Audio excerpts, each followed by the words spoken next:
Isipin mo may kapangyarihan kang maglakbay sa iba't ibang mundo at madiskubre mo na sa mundong ito, ang mga karaniwang gamit mo araw-araw ay maaaring ibenta sa sobrang taas na presyo. Natinala natin si Mitsuha habang siya ay nahuhulog mula sa bangin. Pagkagising niya, nakita niyang nasa isang malawak na parang siya at sinubukan niyang alalahanin ang nangyari. Naalala niyang may nagtulak sa kanya mula sa bangin at nalaman din natin na nawala na ang kanyang mga magulang at kapatid sa isang aksidente. Inisip niyang baka patay na siya, pero naalala niya ang sasabihin ng kanyang butakong na kapatid kaya't naisip niyang buhay pa siya dahil nararamdaman pa niya ang gutom at sakit. Ibig sabihin, nasa ibang mundo siya. Walang kahit anong makikita sa paligid kaya naglakad siya ng ilang araw hanggang sa makasalubong niya ang isang batang babae na ang pangalan ay Colette. Tinanggap siya nito ngunit hindi sila magkaintindihan dahil magkaiba ang kanilang wika.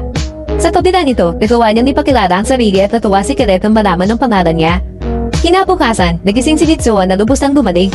Tiningnan niya ang paligid at napansin niyang hindi gaanong moderno ang mundong ito. Nag-aalala si Colette sa kanya ngunit ipinakita ni Mitsuha na ayos na siya. Sumama siya kay Colette upang tumulong sa pagkuha ng mga halaman at habang namumuha sila, naisip niya kung ito ba ang pakiramdam ng kuya niya noon na gustong protektahan ang nakababatang kapatid anuman ang mangyari.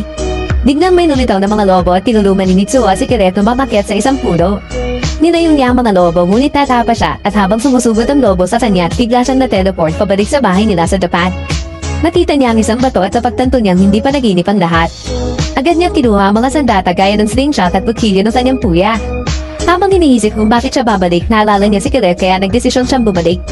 Ginamit niya ang slingshot para kunin ang atensyon ng mga lobo at kinamitan ng paminta at pampalasa para mabulag ang mga ito. Saka pinatay ang isa gamit ang kutsilyo. Tumakbo ang natika ng mga lobo, ngunit nawalan din ng malay si Mitsuha. Nagising si Mitsuha sa isang kakaibang lugar kung saan lumutan siya at nakasalubong ang isang estatwa ng pasambaswerte. Ipinaliwanag nitong ginagamit na niya ang anyong iyon para makausap siya. Isa raw siyang mataas na uri ng nilalang na gawa sa purong enerhiya at naglalakbay upang maghanap ng aling. Nabanggit din kung mukhang napuha ni Mitsuha ang kapangyarihan niya nang malaglag siya sa bangin. Nagdesisyon ng pusa na hayaan na lang si Mitsuha na panatilihin ang kapangyarihan. Ipinaliwanag nito kaya na niyang maglakbay sa pagitan ng mga mundo basta't malinaw niyang naiisip ang lokasyon at mabilis din siyang gagaling mula sa mga sugat. Bilang aniwan ng pusa, kinanong nito kung may gusto pa siya. Hiniling ni Mitsuha ang katayahang umintindi ng iba't ibang wika kaya ibinigay ito ng pusa bago ito nawala.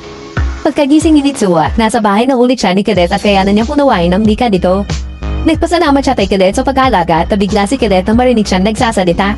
Nagkunwari si Mitsuha na bumalik na ang alaala niya. Nagpasalamat ang naman ni Colette sa kanya dahil sa pagprotekta sa anak at binigyan siya ng ginpang barya bilang gantimpala. Habang iniisip ang sitwasyon, naisip niya kung paano gagamitin ng kuya niya ang kanyang katayahan. Kahit may naiwang mana mula sa kanyang mga magulang, kulang pa rin ito. Dahil hindi moderno ang mundo dito, naisip niya magdala ng gamit mula sa Earth at ibenta ito papalit ng ginto. Sa tapos na bigla siyang mawalan ng kakayahan, nagdesisyon siyang mag-ipon ng sapat para makapagretiro sa dalawang mundo, 1 bilyong yen o milyong dolyar. Naisip niya magbenta ng mga post-poro, nighter, as air freshener para sa banyo. Habang kausap ang mga kalalakihan sa nayo, nalaman niya ang tungkol sa pinuno ng lugar at sa hari. Nagdesisyon siyang magtungo sa kabisera ngunit narinig ito ni Colette at ayaw siyang paalisan. Sinabi ni Mitsuha na may mga kaibigan siyang naghihintay sa kabisera at nangakong babalik. Kinabukasan, sumakay siya ng karwahe papunta sa bayan ng pinuno upang humingi ng suporta bago pumunta sa kabisera. Bigla niyang napansin na nangangamoy siya dahil hindi pa siya naliligo mula nang dumating siya. Tinababa niya ang karwahe at ang walang tao, nag-teleport siya pabalik sa bahay nila sa Japan. Pagkatapos maligo, nilayabat niya ang lugar at kinenver lahat ng ari-arian niya sa pera. Nagsaliksik siya online gamit ang tatayahan niyang humintindi ng iba't ibang wika. Naghanap siya ng mga private security company at natagpuan ng isang kumpanya sa South America na tinatawag na Wolfspan. Ginamit niya ang Google Maps para hanapin ito at nag-teleport sa lugar. Ginayaran niya ang gwardya at nakipagkita sa leader ng kumpanya. Pinakita niya ang ginto mula sa kabilang mundo at kinanta ito na nagkakahalaga ng $200 kada piraso. Kaya't napagkasunduan nilang bumili siya ng mga baril at training para sa self-defense. Nag-research pa siya tungkol sa mga consumer market at produkto na patok at tamili ng mga alas at nagpapagawa ng custom na kasuotan. Sa dami ng paghahanda, bumalik siya sa kabilang mundo. Dumating siya sa tirahan ng pinuno ngunit hindi siya pinapasok ng mga gwardya dahil wala siyang appointment. Biglang may dumaan na parwayeng sa kaya mga anak ng pinuno. Nagplano si Mitsuha, nag-teleport siya sa unahan ng karwahe at nagpasabog ng firecrackers upang magpanik ang mga kabayo sa kanagkunwaring nasagasaan. Natarasa ang mga anak ng pinuno at tinala siya sa loob. Nagpakilala siya bilang isang maharlika mula sa bansang Hapon. Giant sa tina niyang kasuotan. Naniwala si Klaus, ang pinuno. Sinabi niyang inatake siya ng mabangis na hayop at napahiwalay sa kanyang grupo ngunit iniligtas siya ng mga tao sa lugar kaya siya nagpunta roon upang magpasalamat. Binigyan niya si Klaus ng Swiss knife at agad itong naakit sa kakaibang bagay. Tinanong siya ni Klaus tungkol sa mga plano niya. Sinabi niyang papunta siya sa kabisera ngunit wala siyang pera. Nagtaka si Klaus dahil ang ibinigay niyang putsigyo ay kasing halaga ng dosenang dito. Inalok siyang manatigil muna. Habang nagdibihis siya para sa hapunan, sumali siya sa pamilya para kumain.